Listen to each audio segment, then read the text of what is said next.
us. And so we're just kind of getting set up for today. Tabon is here. She's kind of running the show for us. And we're also going to be checking in with Brittany a little bit later on, giving us the forecast details. And we're going to be talking things, well, the next hour, we're going to be talking about a lot of things. We're going to talk about tropics.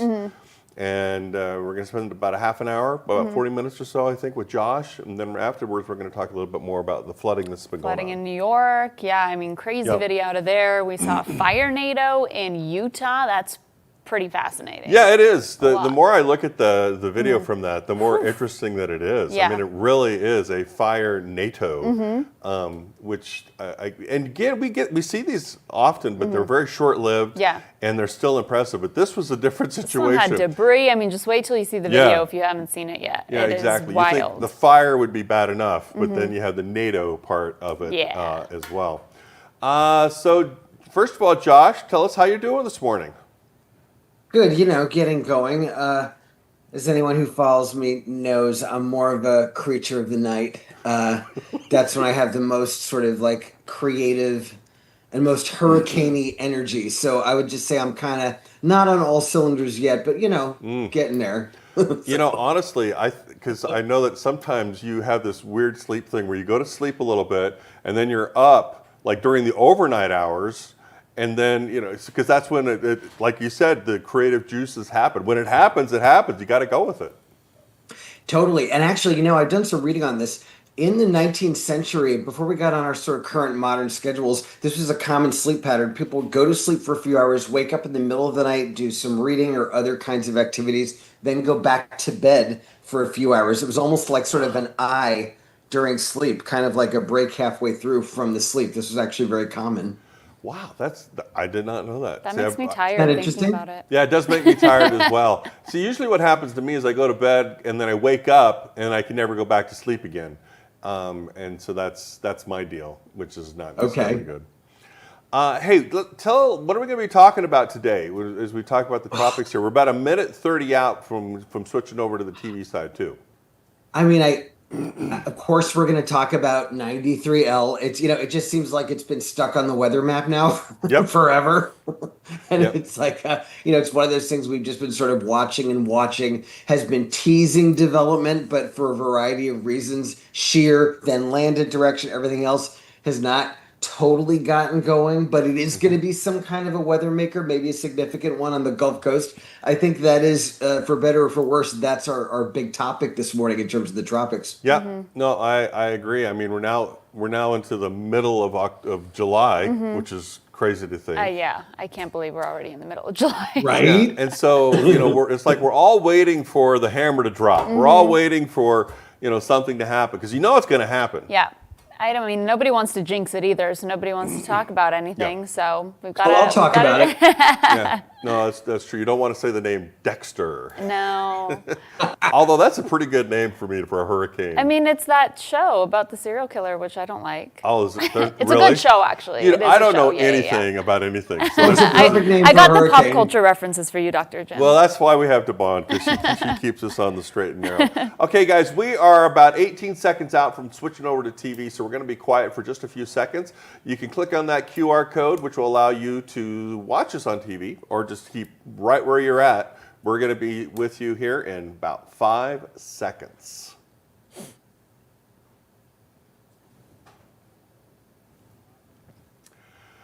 Good morning, everyone. Welcome to the Hurricane Hub. Wednesday, July 16th. I am Dr. Jim Siebert, and today we're going to be talking with Josh Morgerman. Joining me right now also Tabon Shabrivi, and she's going to be our moderator. We are live on all of our social media platforms today, so if you want, we're going to pull up that little QR code. You click on the QR code, and then you can go to any of our social media platforms. Facebook, Twitter, or X, Instagram, Rumble, YouTube, you name it, whatever is your favorite, you can pick whichever one. We're not going to dictate which one you go on to, but we'll answer all the questions, so drop any and all questions. You can ask 100 if you want. Yeah, absolutely. That's the whole idea, is that we'd love to interact with you and answer those questions. And joining us now is our favorite hurricane hunter, Josh Morgerman. Josh, I know this is a little bit early for you. How you doing this morning? getting going, hanging in there. The coffee's helping. Nice. All right, let's just get right into it. Okay, so we're in the middle of July. We're waiting for the D storm, and we've been having this one investigation that's just sort of been teasing us for the last few days. Tell us what we're looking at. Yeah, tease big time. Invest 93L. It feels like I was just saying before we came live on air, this thing, it feels like it's just been stuck on the weather map forever. We've been talking about it a lot on social media. Folks have been going nuts about it, showing the spaghetti plots. It was an Atlantic disturbance east of Florida, across Florida, caused very heavy rain. Now it's going along the panhandle. And it keeps looking like it's about to get going, but it doesn't. There's been some shear issues. Now the center of what we think is the circulation is over land. So it's not firing up yet as a tropical cyclone, although it may. But either way, it looks like it's going to be a big weather maker for the middle Gulf Coast, for Louisiana, Mississippi, Alabama, potentially. Yeah, we've been watching this, as you mentioned, for days now. And at any time, the modeling has not really agreed what was going to happen. And again, that doesn't surprise me when you have that area of low pressure close to land. It's crossing over the peninsula in Florida, and again, upper level winds not supportive. But if it were to head out in the open waters just a little bit, the conditions are different out there, aren't they? Yeah, this is one where the exact track of that apparent low center makes a very big difference, even just a few miles, whether it's over land or over the Gulf, because the National Hurricane Center says that the conditions over the Gulf aren't bad, and that if it could just kind of scoot south, just get out there, it could maybe start, get something going. But right now, fortunately, that center is staying over land. And I should point out, we're getting into, mid-July now. This is the time now where the Gulf becomes a real breeding ground for problems. A lot of the big hurricane impacts on the U.S. Gulf Coast were, kind of like August, earlier season systems. And we're getting into that time of year where climatologically we really have to watch this area. Yeah, in fact, what I think of when I see this in this particular scenario, that if it does stay close to land, which looks like that's what's probably going to happen, we're not going to see development. However, it also shows us that any area of low pressure that moves into the Gulf of Mexico could have the potential to explode once it did. 100%. This reminds me a little bit. I don't think this is going to get going, but I think back to Alicia of 1983. There was just this area of kind of bad weather stalled over the Gulf just off Louisiana, really just south of the coast. It just stayed there. It festered a few days and it became, with very little room and very close to the coast, became a major hurricane that smashed the Galveston, Houston area. So things can get going if they get offshore. Fortunately, right now though, it's so close to the coast. I think that's really going to inhibit it, and that's good news. And when you say we expect it to be a weather maker, what we're really looking at is rainfall and flooding, which again, this time of year, that's the common denominator. All the storms that we've been having, at least in the eastern half of the country, you take it all away and it just equals flooding. And whether it's a front running into some low pressure, whether it's low pressure and moisture from the Gulf, this is going to be tropical moisture on a conveyor belt moving close to shore. Exactly. And we could get some very heavy rainfall totals. It's looking like, just based on sort of the modeling and stuff, especially Louisiana is in for some heavy rain, but also coastal Mississippi, also coastal Alabama. Looks like a lot of the heavy rain is going to be really hugging the coast or just offshore. So the National Weather Service has been talking about how there's like a big difference in sort of the sort of expected rainfall totals, whether you're a little inland or right on the coast. But we could have several inches in a lot of these cities down here, which is, not an unprecedented amount, but I think it's an amount that's going to warrant some attention and some caution. I think it's going to be a messy end of the week down here. Yeah, I absolutely agree. But there's a couple of things we do know. One thing we know is that area of low pressure doesn't look like it's going to stall. It's going to keep moving whatever happens, and that's actually a good thing. We don't want it to stall.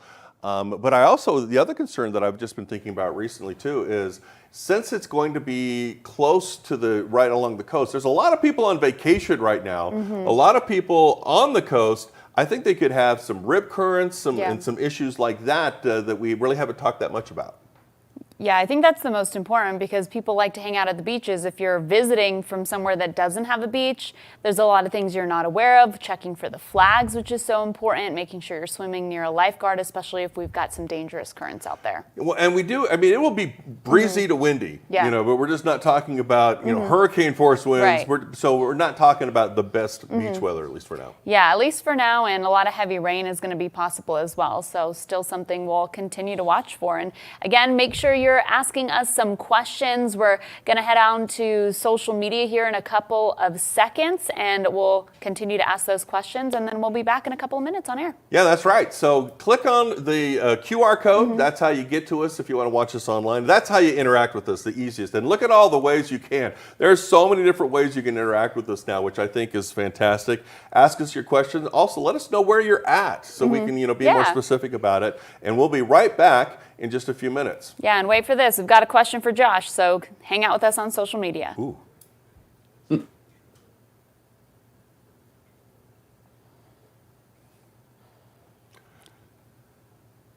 Okay, we are still live with our social media folks, so you guys get to have all the fun with us now that our TV friends are off. And you have a question for Josh. We've got a question for Josh. Josh, this one is going to be from Gary Thorne on X. He wants to know what parts of prep for chasing outside the United States can be the most challenging and unpredictable? Ooh. Oh, that's a really good question. And I'll say it depends where I'm going because my preparation, for example, going to Mexico or Caribbean islands is very different from going, say, to Japan or Taiwan. One thing that's, I would say, really important is the further away I go, the lighter I travel. So if I'm going to like those countries in in East Asia, keep it really light. Get everything into a small carry-on because portability is everything, especially when you're island hopping in the Pacific. I always like to have my hands free. So no matter what, even if I'm not even doing anything weather related, I need my hands free. So you don't want to have to carry anything, especially if you're doing that. Hey, Josh, I think we're going to take a quick break here with Brittany. She's going to give us a little update on what's happening with our national weather. We do have some headlines to talk about. Brittany, what do you got for us? Yes, so besides what we've been talking about with that tropical system, we do have some other flood concerns across the country, and the heat is on once again. So very hot temperatures across the country as well. So let's go ahead and get into those top weather headlines. First, starting with, of course, what we've been talking about. We're tracking the tropics. Heavy downpours. We saw it in Florida. Now it's moving westward, and now we have that 40% chance within the next 48 hours. Now, this is a graphic that we haven't showed you yet, but for the parishes down in Louisiana, we do have those flood watches in effect. We can get anywhere between 4 to 6 inches of rainfall across this region. And then we got to take you up towards the north because speaking of rainfall, we saw a lot of it in the northeast. Now down towards the mid-Atlantic, we still have that threat ongoing as that moisture content really picks up across this region. So we do have some flood watches across this region. That includes Dover down towards Princeton and Trenton. Now, we have to talk about this a little bit more because the Northeast, if you were with us yesterday and previously, they saw a lot of rainfall, especially coming down in New York. We're talking about tropical rain. Ida was the last time we saw that amount of rain come down in New York. So no tropical systems up there, but something to watch out for widespread across the country. We do have a couple slight rifts that we'll be watching out for and just timing things out. Things are going to get stormy. So we'll have more details coming up, but I do want to send things back over to talk about, of course, what's going on in the tropics just a little bit more. Yeah, no, thanks, Brittany. Tropical is the word right now because weather, it doesn't matter where you are. If you're in the eastern half of the country, it's tropical moisture, the humidity, that leads to heavy rainfall, thunderstorms. So no matter what you look at, the tropics have an influence. And what's also interesting, Tabon, in the last, today and the next several days, the National Weather Service in the Gulf Coast areas are doing some training, but it's not for people like us. Nope. And I think that's what's great because a lot of people, I think, look to us to get some help with the tropical systems, but the National Weather Service office out there in Jacksonville is doing their own training really specifically for a lot of Florida residents, but I mean, anyone can join, which is so neat. So let's hear from Angela and Yeti from the National Weather Service office.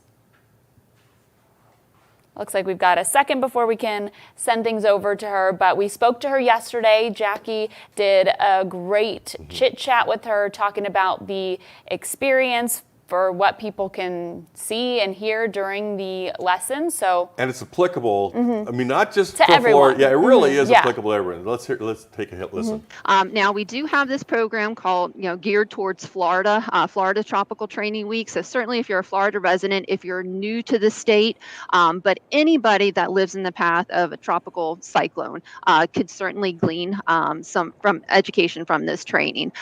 So it doesn't matter how old you are. We talk about considerations for older adults, all the way to things to keeping kids entertained while you're hunkered down. So all ages, all styles of life. If you live in hurricane neck of the woods, this training's for you. You know who I think this is applicable to also? Who? Josh, who lives right on the Gulf. Yeah, absolutely. So, all right, so let's talk about that a little bit. When we talk about being prepared, Yeah. I'm like a broken record. Yeah. To me, it's not an event. It's a lifetime of experience, and it's a lifetime. Josh, you live you're a block away from the Gulf itself. Let's talk about your preparedness, because you really are prepared. Absolutely. When I decided to build a house here on the Mississippi coast, I just sort of being hurricane, aware was everything. I was like, all right, I've got to build a home that's ready for what's going to come. And it started with my house, doing the things I needed to do to make my house as resistant as possible. Now, I don't say it's hurricane proof. You never say anything's hurricane proof, but it is a hurricane resistant house. And, that was important to me. And my big thing now, as you guys know, when I'm not, hunting hurricanes or talking about them, my big thing is sort of spreading the word along the Gulf Coast and the East Coast to my neighbors about how to upgrade their homes, how to make them more storm resistant. Because to me, that's everything. Now, I'm a little less focused on the snacks and the go bags and all that kind of fun stuff that you do. I'm a little more focused on the house, because I think that's where it starts. Yeah, okay. I'm with you. I like agree. snacks. Okay, I mean, but the snacks are important. I'm sorry. You got to have good snacks if you're going to make it through anything. If I'm hungry, I'm not happy. Do you have a question? Yes, we've got a question from Facebook. Awesome. First off, wanted to say good morning. This person is from Baton Rouge. Really liked the opening segment following the storms. Of course, a lot of people paying attention to that. And he wants to know, have you experienced or heard or used AI tools in the forecasting or modeling of tropical storms? I mean, that's a big topic of discussion. Yeah. AI is very quickly taking over. So, well, let me start with this, then I'm going to give it to Josh. Okay, so the answer is yes. I mean, we are all looking at it. We're all going to continue to see more of it, because it's going to be putting into the models, and so it's definitely having an impact. But at this point, we're still in the learning curve. And so we've actually had it for a couple of years at this point, but it's really been experimental. So now what we're really doing is that they're comparing past storms and applying, looking at it, trying to do experiments like, okay, let's not look at everything and just use the AI and see how it does or how it would have done on other storms. That's part of the research process. And I do think it is definitely going to have an influence. It's going to, I think, increase the power of our forecasting, but we still have a lot to learn before we just, I don't think we're ever going to just turn it over to AI and say, they've got it. The rest of us, all we have to do is talk about it. Josh, what do you think? Dr. Jim, I think you said it perfectly. And actually what you said is you and I have never talked about this, but your attitude about it is my attitude about it. Actually, I have completely started using them. As someone who hunts hurricanes, I'm constantly about 4 times a day, I go and look at all the models and what they're saying. And I've just added those AI models to the sort of suite of tools that I look at and use. I factor in what they say when I'm sort of deciding what to do, but I would say they're part, for me, they contribute to the sort of broad consensus of what I decide to do. As Dr. Jim just said, I'm not like, okay, I'm going to use the AI tools and that's it now. They're just, they factor in. They're another sort of, almost like another data point to consider when I'm trying to figure out where the hurricane's going and how strong it's going to be. I think the power of it is especially the fact that they can go back and look at past hurricanes, past storms, and the models and what they were saying at the time. Yeah. So it's able to take all of that data and then compare those things. I tell people a lot that if you really want to understand where a hurricane might go, take a look at the spaghetti plot and take the average of the spaghetti plot, and you're going to be pretty close to what's going to happen. And that kind of is what AI is going to do, only at a much, much higher level. Oh, I believe we have another question already. Yeah, it looks like we've got another question here. Irish Bill from Alabama on Facebook wants to know, how are hurricanes named, and can someone nominate a name for the names they use? That would be hilarious. Imagine if you can nominate your ex's name. Honestly, back in the day, long ago, they were named by captains, ship captains. Oh. And a lot of times they would name it after their wife. So that's actually not too far off. And a lot of times it was not in a good way. It was because their wife was, I'm going to not say certain words, but was very stormy. So Josh, how do we get the names now? Yeah, you're right. And actually, the process was very informal in the sort of middle of the last century. We started naming hurricanes in 1950. So anything before that is called the Great Miami Hurricane or the Labor Day Storm. Yep. Starting in 1950, they started giving them names. At first, I think guys at the Hurricane Center would just pick names. I think Camille was actually the daughter of one of the guys who worked at what preceded the Hurricane Center. Now it's a very formal process run by the World Meteorological Organization. And it's the same process for every basin in the world, because other oceans have their own lists of names. But the World Meteorological Organization runs it.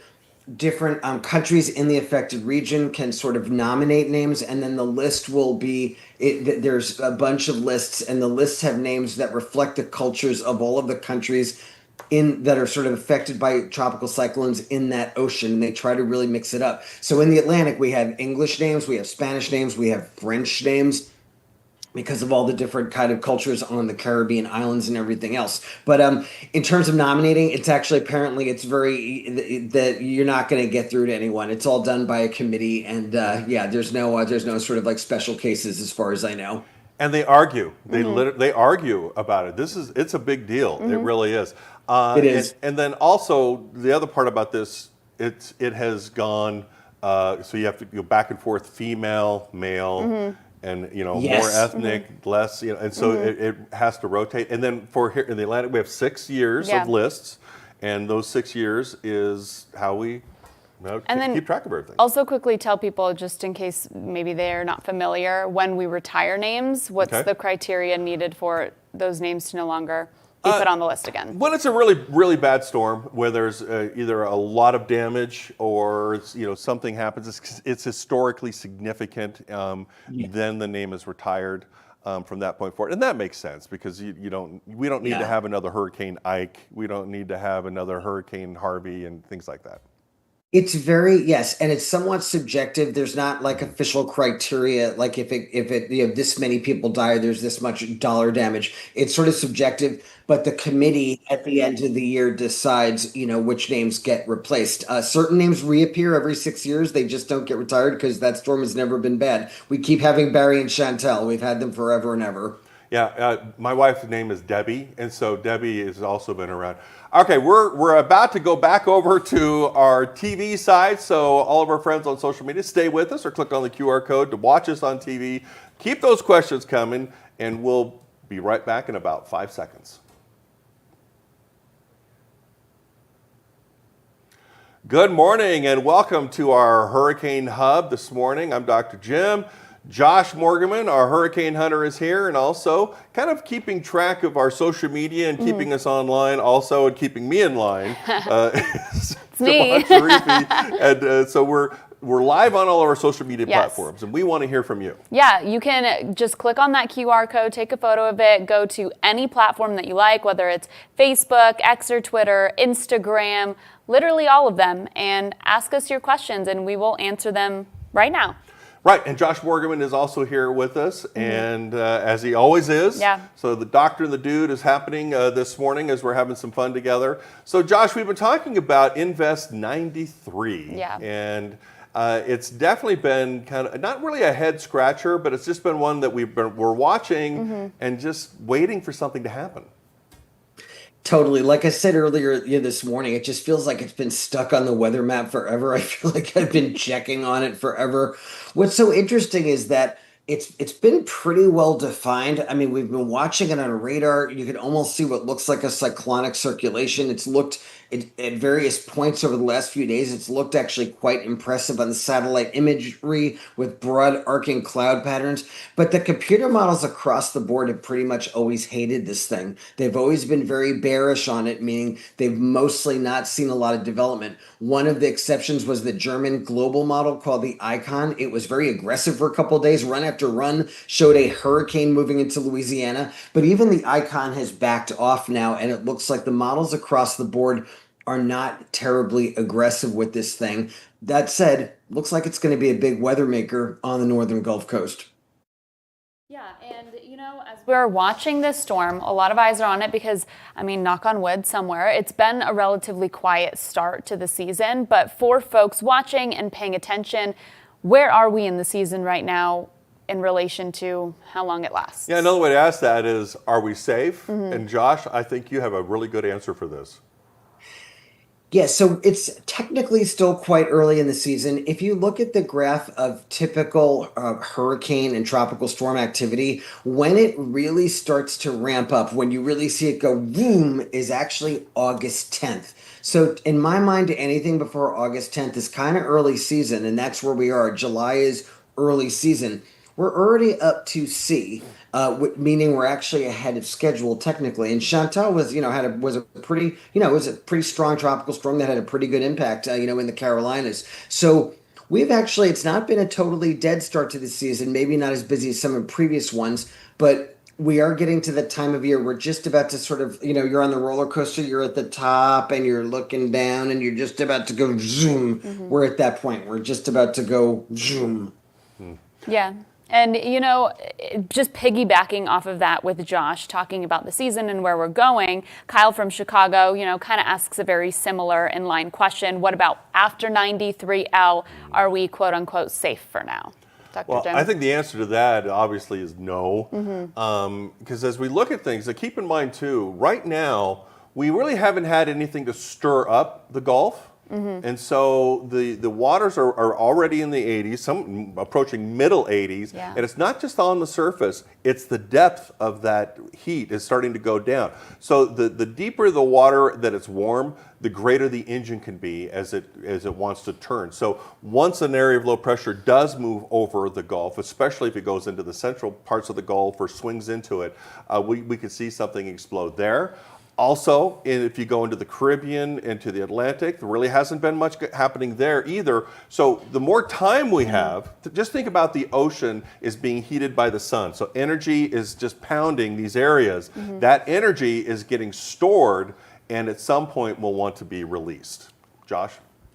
Yeah, such a good way of putting it, Dr. Jim. That's exactly it. The longer the Gulf goes without something disturbing it, it's kind of like it gets that hot layer on the top, which we don't like. We don't like that at all. Definitely now the entire Gulf could support a strong hurricane. So if the right thing gets out there, we could have problems. But looking at the computer models, at the global models going out, 1 week, 2 weeks, does look a little quiet in the sort of mid-range, let's say. Now, that doesn't mean let your guard down, but there's no clear signs of new things after 93L gets out of the way. And when we're talking about just the pattern overall when it comes to hurricane season, this is a question I always love. We talk about it a lot, and we can continue it into the live on our socials if it goes a little longer. Robert on X wants to know, how does El Nino and La Nina affect the hurricane season? And just off of that, where are we looking at things for right now? Oh, that is one of our favorite questions, It's a good right? question, Because yeah. everyone knows, you hear about La Nina and El Nino. El Nino is when the Eastern Pacific is a little bit warmer than normal by a few degrees. It would be a lot. Yeah. La Nina is when it's the opposite. And earlier on, the forecast was that we would see kind of more of a La Nina maybe, and that right now it's just looking neutral. And when you go neutral, it means everything and anything's on the board. Josh? Exactly. We're in what's called an enso neutral state, as Dr. Jim said, and it looks like the highest likelihood now is that we're going to get through the season in a neutral state. But I want to point out, and I like to hammer this point all the time, some of the worst hurricane seasons in American history were slow seasons, like 1992, dead season, but a Category 5 smashed the suburbs south of Miami. And then we could have really busy seasons where there's a lot of hurricanes out in the Atlantic, but none of them hit the United States. So it only takes one, such a cliche to say that, but whether it's busy or not, it's always, you always have to watch for that one that might break through, might hit the coast. Yeah, excellent. That's an excellent point. And we always reiterate that too. That's the same sort of thing. Okay, 20 seconds left, and we're going to be staying live on our social media platforms. So we want you to join us there. Click on this QR code, find your favorite social media platform, and then join us where you can continue to ask your questions. Just like the questions that we've been getting, we want to hear from you. So we will continue live, but we'll be back on television in just a few minutes.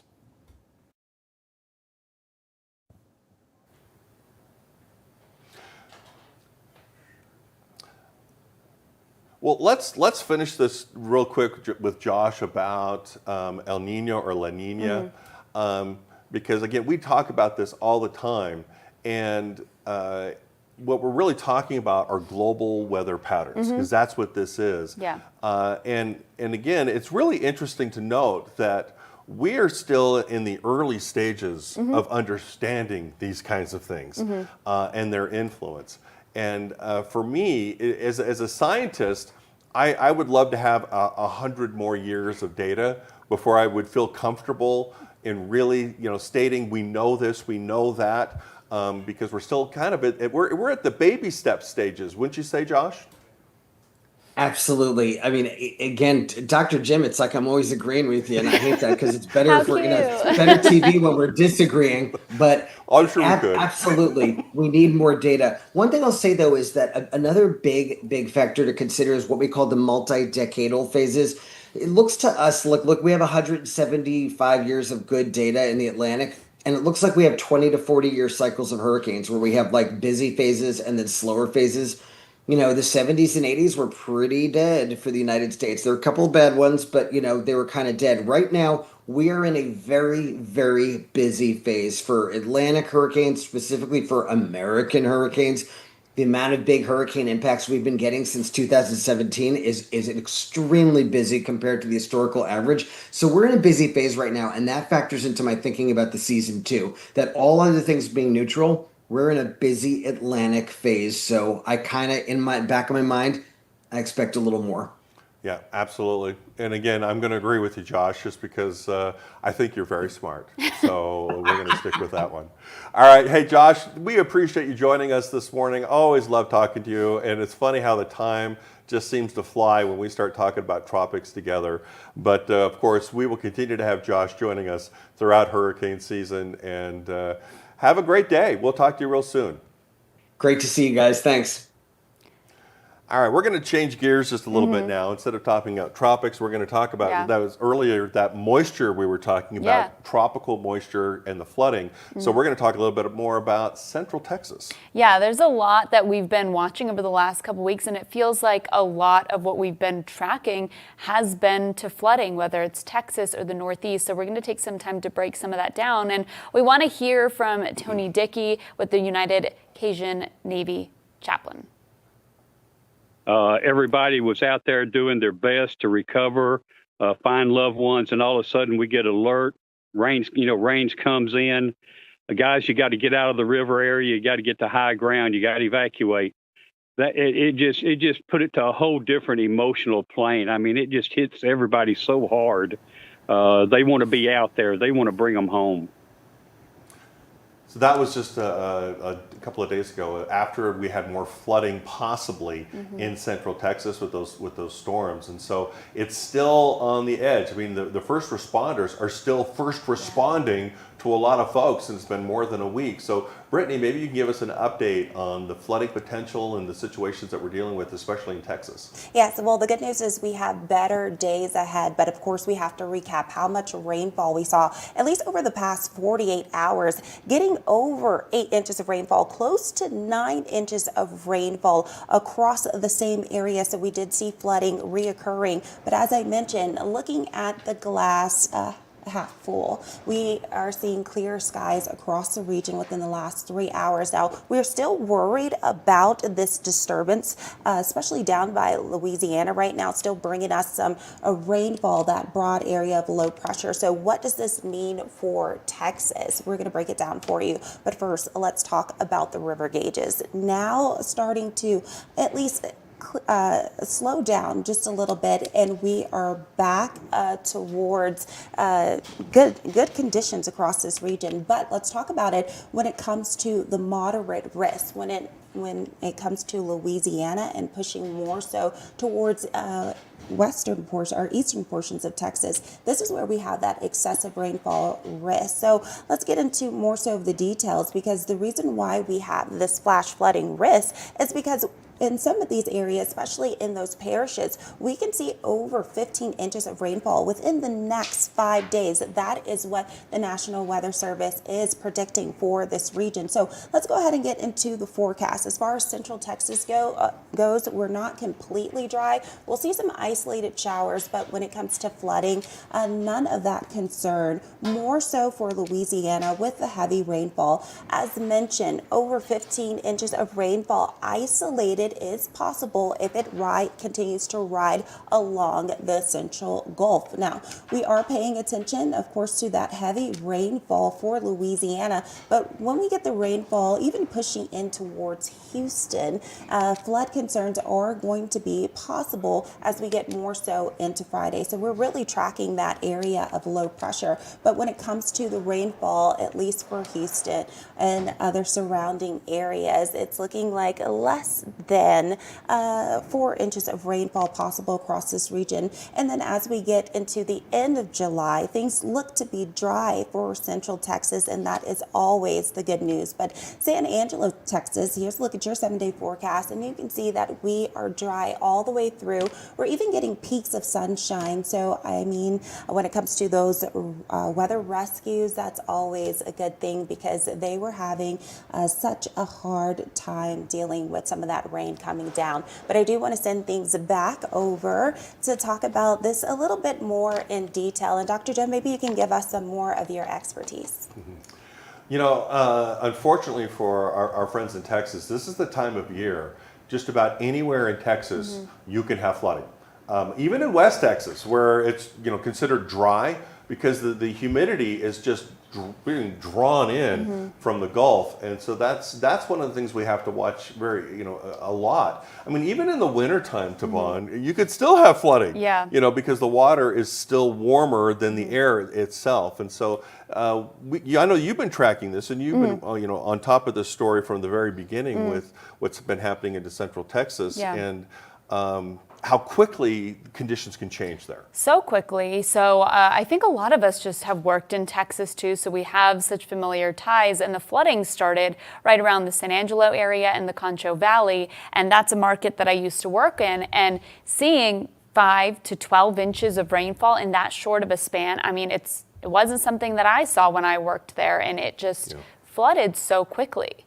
And I personally, I have floated down the Guadalupe River many times. Yeah. I mean, it's a huge Texas thing where everybody gets tubes, you tie your tubes together, you put a cooler in the middle, and it literally is, it's really fun. And so when I see the images that we saw, that's the same river, that I was on, and you can go from just this normal, slowly moving, almost a creek sometimes, just to this massive, out of its bank, river. And so we keep saying this, and I'm going to be on this for a long time, is have a radio with Yeah. you. Have a weather radio. They're so easy to get. They're not expensive at all.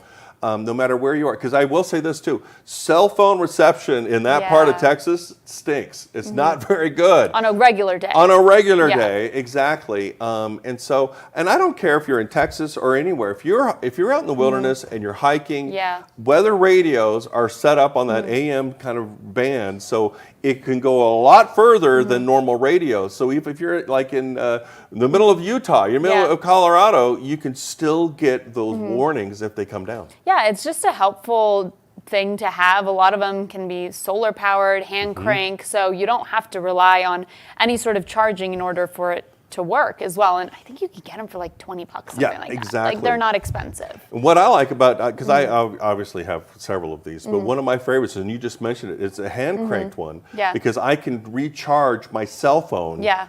at the same time. And so I have my cord, I actually have it zip tied to my radio Yeah. so that I don't lose it. And so I can literally charge that. I could charge lights, I could charge it. Now, I would have to sit there and A long time. It would be a lot Yeah. of work, but I would, under a difficult situation, it would be something that I would want. Yeah. Well, now that we're talking about preparedness, let's talk about it a little bit more, because when we're talking about flooding, I think there's so much to flooding with tropical systems, with just rainfall events. So what are some of the key tips, key preparedness factors that people should at least focus on no matter what? I think the number one thing is know your risk. Every single person in America, you live in a different place, you have a different risk than your neighbor does, depending on so many things. Right. The hill country is called the hill country, and that's one of the reasons why we also had such bad flash flooding, because the hills make the water go into smaller areas and then it goes down. And unfortunately, that's where a lot of the campgrounds are next to the river, because that's where you want to be. We're going to probably see some flooding in southern parts of Louisiana over the next several days.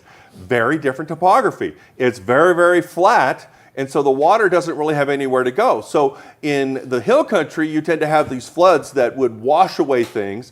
In Louisiana, in the Gulf Coast areas, you have flood water that tends to rise and then go into the houses. So it's very different, but it's still just as dangerous. And also the fact that most people are killed in their cars when it comes to flooding, because they're driving away, they can't see, they don't know what's happening, and it doesn't matter if it's in the hill country or flat, like someplace like in Houston, you still have most of the deaths are in their cars because they drive into water and then you get washed away or their car sinks immediately. So what do you do if you're in the car and it happens? Because sometimes, we see people driving into the waters. That's a choice that was made. But sometimes the water comes so quick and you didn't know it was going to happen to you. So what should people do if they find themselves in their vehicle? Honestly, that's a tough. You're going to have to make a decision. For one thing, if it's not a violent kind of a situation, I've gotten out of my car and actually walked where I might drive. And as soon as I got over my ankles, I'm like, okay, we're done. I'm not going in there. Now, but at the same time, if you've got, violent water that's going very fast, you don't want to go out in it. Just don't drive in it. I mean, I realize when you got to go someplace, you got to be there, you got to get to work.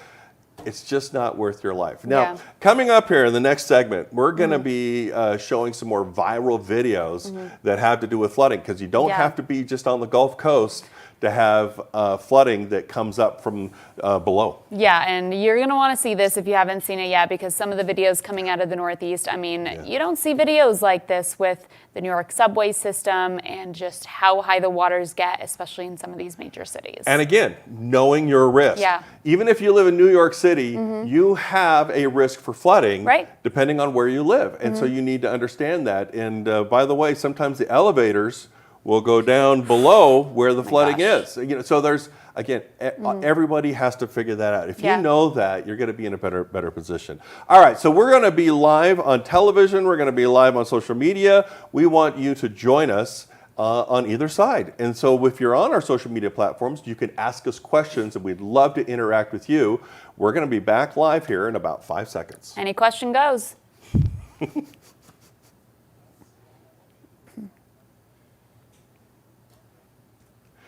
Good morning and welcome to Weather Nation. We have been talking about tropical weather with Josh Morgerman this morning. We're also live on all of our social media platforms right now, and meteorologist Taban Sharifi is here. You are moderating this where people can ask us questions. Yeah. So if you click on that QR code, you can then go to our social media platforms and you can ask us anything you want. It's on the table. Anything you want. Yeah, you can get as personal with Dr. Jim as you want. I will ask the question here. At your own risk. At your own risk. At your own risk, yes. But we've got a lot of neat videos to talk about as Yeah. well, because it has been so active across the country, and it feels like a lot of what we've been talking about has been to flooding. And I want you to take a look at this video because this is out of the New York City Metro. This is the subway system. I cannot imagine being in the subway, looking out, and I'm underground and it is starting to flood. And you can see that it's coming up, Yes. right, from below. Now, a lot of people may or may not know this, but on a regular day, there are pumps that are pumping out water in the subways in New York City, millions and millions of gallons every single day. If those pumps shut down, it would just be a matter of hours before everything would be underwater. Yeah. On a normal day, Yeah.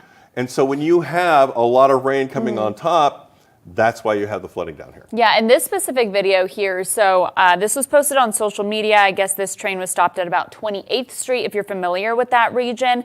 And just for perspective of how much water we saw that day, Central Park recorded 2.07 inches of rain in 1 hour.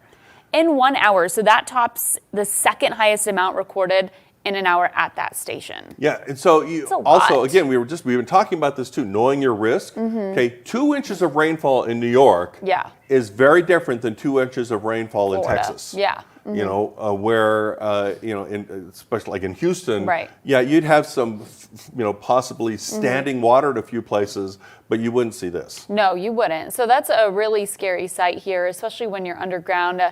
This person said that the conductor kind of shut the doors for safety, and then the water started to come into the doors. And my biggest thing watching this, I've seen quite a few stories of this, and one, I would be getting off that train like now. Yeah, me too, Lenny, me too. But some of the New Yorkers look so unbothered. Yeah. They're just like, Well, and when I see that video, it reminds me of, that moment when you're either driving or something, and all of a sudden you realize, uh-oh, I've gotten myself in trouble. I drove into water Right. I shouldn't have. Or in this case, they've been on a train that stopped. By the way, Lenny just said, they'd get off the train. Yeah. Honestly, that would probably be the worst thing to do at that time, because if you got swept away by that water and you got swept off of the platform, where are you going to be?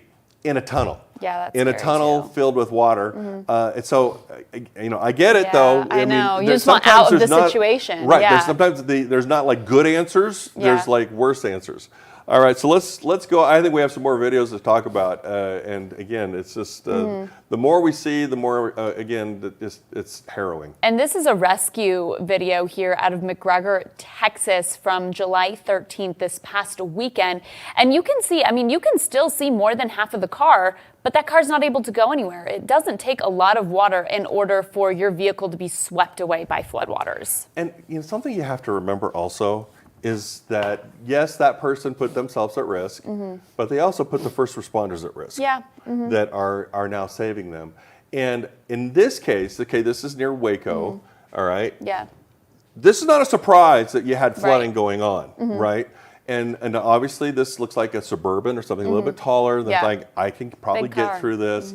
And again, it's a good example of what not to do, but also it does have a good ending. The person gets out, everybody is safe at the end of this. And another thing to note as well, depending on where you are as well with knowing your risk, some of these areas, if the water is rushing like that, the road could be buckled, there could be debris in the road. There's numerous things, especially if you can't see the bottom, and Right. that much water with that vehicle, that's already deep. It's just another example Yeah. why you have more people, that are fatalities in their cars more than anything else. So we've been talking about tropical type of flooding. We've had flooding in New York. We've had flooding in Texas. But we don't want to leave the Southwest out. No, we can never leave the Southwest out. Sierra Vista, Arizona, look at this storm. A whole other monster when we're dealing with an incoming dust storm. You can also be caught on the road in a dust storm as well, and that would be just as terrifying. So this is a haboob, and what that means is basically dust storm. Wall of dust. And typically, yeah, exactly. So you have a thunderstorm where in a thunderstorm it breathes in and it breathes out. The outflow is what causes a lot of the damage, and then also when you have all that dust, you know, that's what causes that dust storm. And so people get caught in these on the road all the time, and there are safety measures that you can take under those conditions. Yeah, definitely one of those is to pull over. Don't keep driving in it at all. And they also say turn your lights off. Get off as far away safely on the side of the road. Don't leave your lights on because if you, and we've all done this in the snow or in dust, where you follow somebody else because they're ahead of you because you can see their red lights. You don't want that to happen. And by the way, this is also another example in Utah where this is not a tornado, it is a Fire-nado. Fire-nado. Yeah, it's a fire that turns into basically a tornado. This is the craziest video to me all week. You can see debris being lofted in this tornado as well. So it is just incredible. I can't imagine anything scary. When I'm already afraid of tornadoes, I can't imagine if there is fire wrapped up in it. Yeah, and so the heat itself is helping to create that lift. And so, and also combined with the atmospheric conditions were just amazing. So we're going to be talking with Brittany Lockley about this, and she's going to go into more details on our social media platform. So if you want to join us to talk more about this and some other scary things, click on our QR code, join us on our social media platforms, and we will be answering your questions so you can continue to interact with us. And we'll be back on television in a few minutes, but we're going to continue to be live on our social media platforms in 5, 4, 3, 2, 1 second.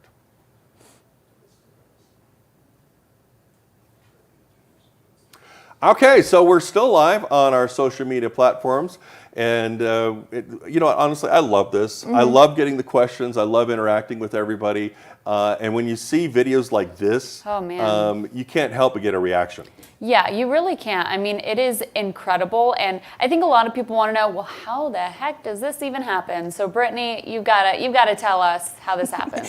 Yes, when I saw this, when I was first waking up, just scrolling through social media in the morning, I had to rub my eyes because I'm like, is this AI? But no, it's real. So let's go ahead and get into the details because it came from the Deer Creek fire that was burning, and it has already burned over 14,000 acres. So still ongoing, about 7% contained, but getting into the nitty gritty and the details of it all. Fire-nado, we say that, but it did damage 2 homes. Overall, this fire has damaged 20 homes or destroyed them. But here's a look at the setup. We're calling it a fire-nado, but really it's a pyrocumulus cloud. And what you have is heat rising. Heat is always going to rise above cooler conditions, so very fire-based when you have all of that heat. So when that heat rises, the surrounding cooler areas, it starts to rotate, and that's when you get that fire-nado. So the same idea as a tornado, but really caused by heat and the strong lifting across this region.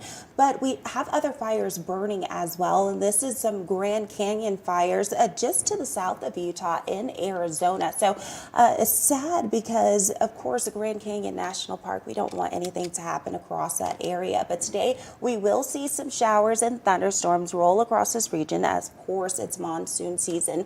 But in some of these dry areas, we'll just have the lightning to come down. And so we have some isolated dry thunderstorm, at least outlooks from Nevada pushing all the way back towards Colorado, and also scattered dry thunderstorms as well. And it's extremely dry in some of these areas across the Four Corners. Of course, it's monsoon season, so we're going to get some pretty heavy rainfall, some afternoon showers and thunderstorms, and we'll bring you that outlook coming up in a second. But red flag warning still in place for the Pacific Northwest, as it's still dry and it's still hot across this region as well, anywhere between 15 to 20 mile per hour winds. And not only that, we still have those heat alerts, and you're not alone. Across the country, it is pretty hot, except in one area where temperatures are in the 60s. And I want to bring back in Dr. Jim and meteorologist Taban Sharifi to talk about this. Temperatures across the country, it is so sweltering hot.